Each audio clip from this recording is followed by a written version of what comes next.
welcome back to Rolling Solo. My name is Adam Smith, and today, very excited to be kicking off a new game showcase here on the channel. As you can see from the awesome looking box here, we've got Dice Throne Adventures from Roxley Games here, and in order to play this thing solo or cooperative, you're going to need this box as well as at least one of the 2 released seasons for Dice Throne. There is a Season 1, which was re-rolled with the most recent version that has a number of heroes inside of it, and you also have a Season 2 box, which you can pick up with additional heroes. You only need one of those boxes in order to have enough to play Dice Throne Adventures, but it's nice to have variation, so I picked up absolutely everything. Now we're going to go through all the steps to set up inside this one to show you exactly how Dice Throne Adventures gets to the table, so that will help you get the game to the table as well, or help you make an informed decision as whether or not this is a game for you. So without further ado, let's begin setup for Dice Throne Adventures. I'll be playing true solo with a single character. We'll start things off by placing a Dice Throne specific playmat in the middle of the table.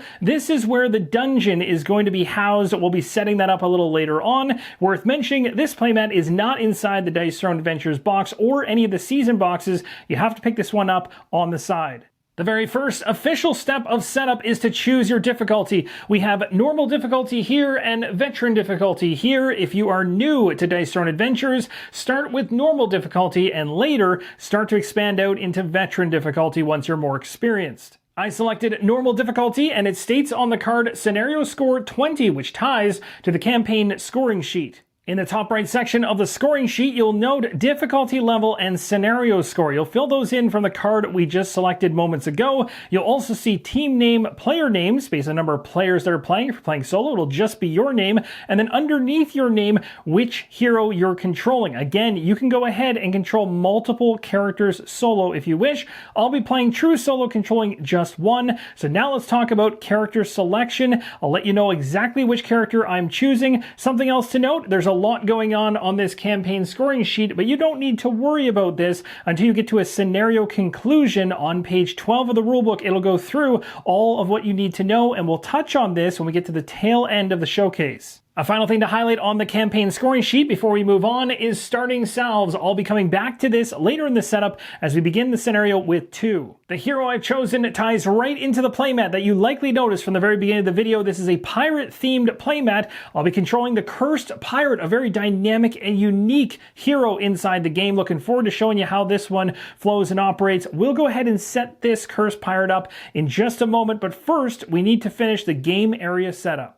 Now, something you'll notice inside of Dice Throne Adventures, as well as Season 1 re-rolled and Season 2, is game trays is a big time part of the storage solution of this game, making it easier to get it to the table and also easier to keep things organized. The very first thing we need here is the token tray.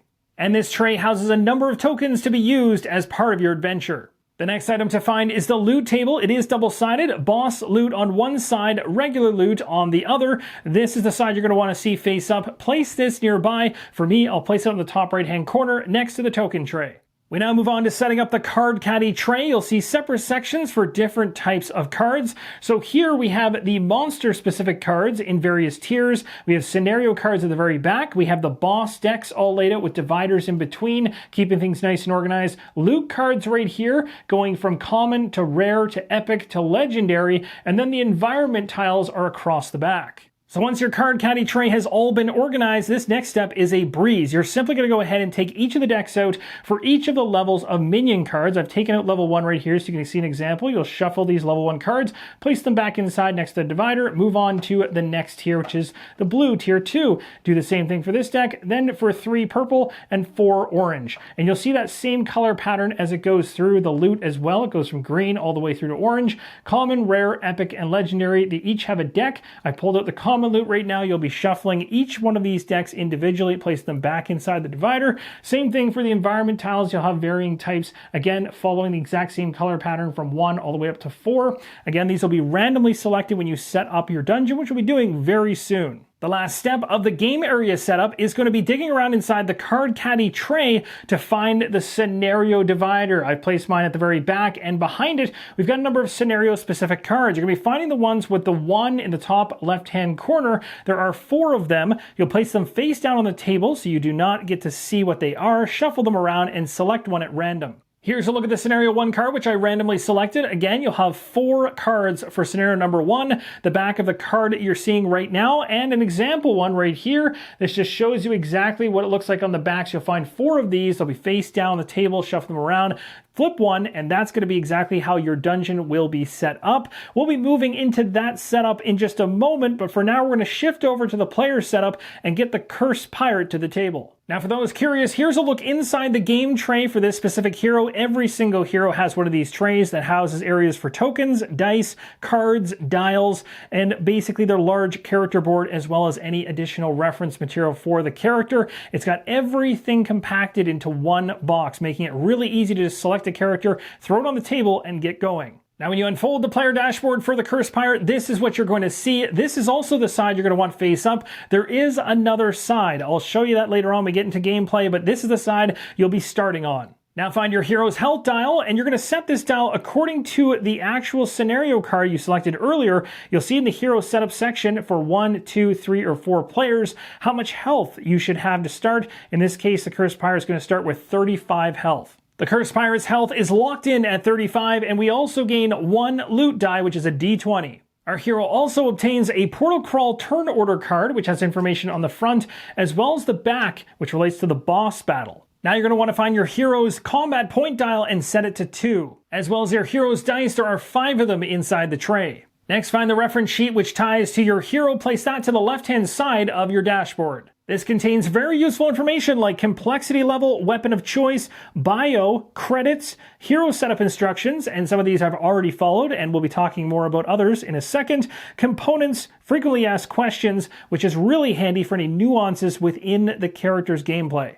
Now taking a closer look at the reference sheet, you'll see a complexity rating of 4 on a scale of 1 to 6. So we're above average with using this hero.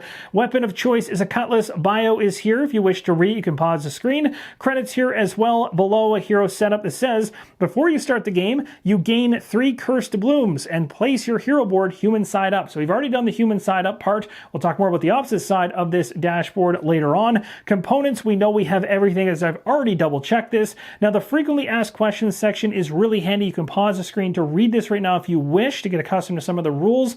This is going to be great for the nuances within the gameplay of the character. So it has all of those specifics and things that people typically ask right here on the back side. Now we're going to flip this sheet to the other side because tokens are housed on it and abilities that this character can use. You're also going to want to read this side of the sheet as well because it's very important for gameplay. We have Cursed to Bloom, we have Powder Keg, Wither, and Parlay. Tokens are going to go in each of these icon spots. We also have the breakdown of dice that we set up earlier, telling you exactly what icon is on which side of the D6. Now head inside your hero's game tray and you're going to find tokens. You're going to use those tokens to fill up all of the spots here, regardless of what you see here for stack limits. We'll talk more about how that works when we get into gameplay.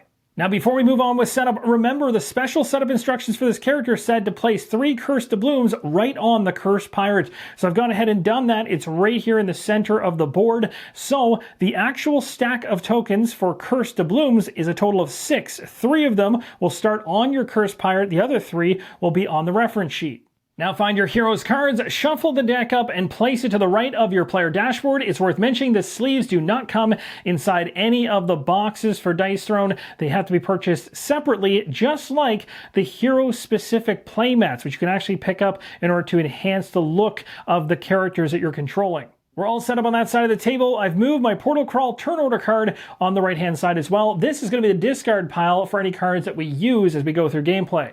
The final steps of the player setup are very easy. As we're going on an adventure, we need something to represent our hero. So either the standee, which you can see right here, and it's included inside the Dice Throne Adventures core box, or a miniature, which is painted and is actually part of an add-on that you can pick up to enhance cosmetically the experience of the game. It's not necessary to pick this up, but it's nice to have. I have it, so I will be using it. Also, the 2 slabs I talked about earlier are placed up in the top right-hand corner here, as mentioned.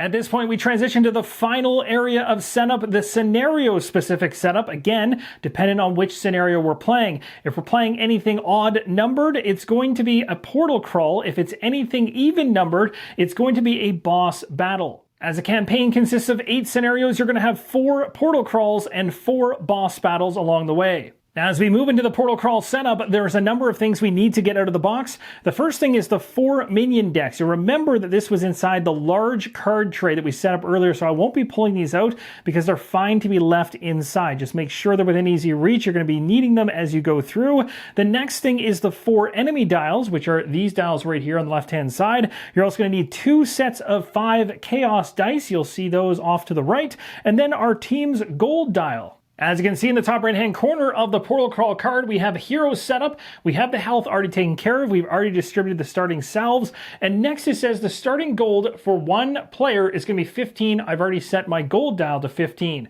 So that is all resolved. We're now going to go ahead and build out this situation on the left-hand side of the Portal Crawl. This is going to get our dungeon structure in place. I've begun to build out the map, and as you can see on the Portal Crawl card, it's as simple as following the different color-coded environmental tiles to place out.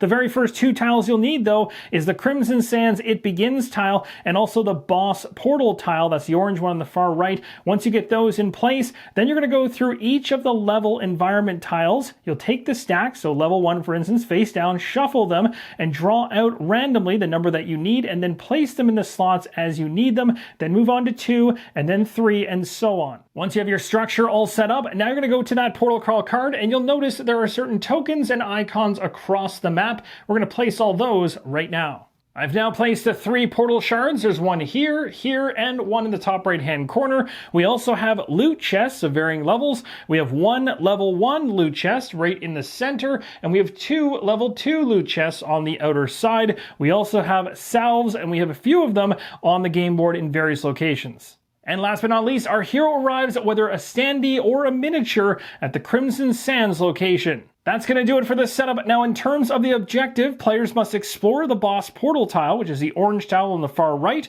and defeat a level 4 minion guarding it. The Boss Portal may not be explored until all 3 portal shards have been collected from the map. As you can see, we have 3 of those orange portal shards. We need those 3 to be able to go to the Boss Portal. And to collect the shards, we just have to explore an environment that has a portal shard on it, adding the portal shard to the Boss Portal tile. That'll activate it once it's all there, and then we can go down that road. Now, along the way, we're going to be able to discover loot chests, as I've already placed out, and salves, but each step is going to be fraught with danger as the Mad King's minions lie in wait, ready for battle. And that concludes the How to Set Up video for Dice Throne Adventures from Roxley Games. Really hope this helps you make an informed decision on the game if it's the first time that you're seeing it. And if you already have the game and you haven't got it to the table, I hope this video helps you do just that.